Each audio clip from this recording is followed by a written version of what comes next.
Буквально 2 года назад мы отметили свой 90-летний юбилей.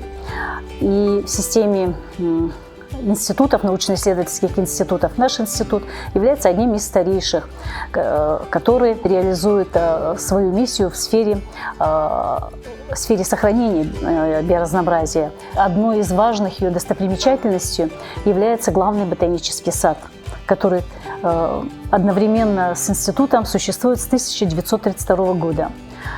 Но, к сожалению, на протяжении многих лет наш ботанический сад нуждался в большой поддержке, которая бы, значит, подняла бы, дала бы какой-то толчок для дальнейшего развития.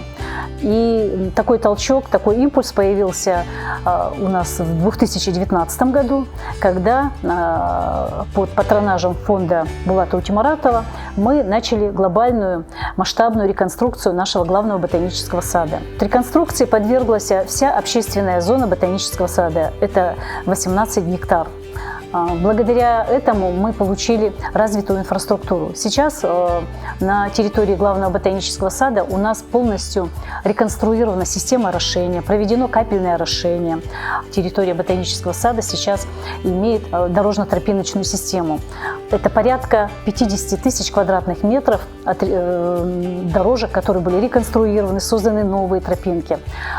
Конечно же, это наша система видеонаблюдения, система освещения, которая обеспечивает безопасность для наших гостей ботанического сада. Это 3 входных павильона, которые были построены во время реконструкции под патронажем фонда Булата Утемуратова. И, пользуясь случаем, я хочу поблагодарить всех сотрудников фонда с юбилеем, 10-летием со дня основания этого фонда.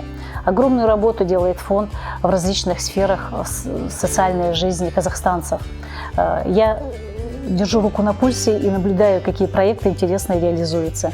Но наш проект реконструкции главного ботанического сада в этой копилке является одним из самых, я думаю, мощных, одним из самых значимых, потому как это вклад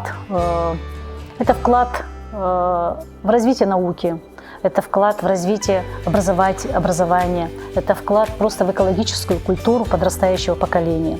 И реально мы это видим сейчас, да, как, изменив облик ботанического сада, приведя его в соответствие с международными стандартами, и наши посетители изменили свое поведение. Они стали приходить сюда и понимая, что здесь сад уже другой. То есть мы таким образом, да, как бы создали площадку для для формирования экологической культуры у казахстанцев. Я желаю процветания фонду, желаю много интересных проектов реализовать, желаю всем коллегам здоровья.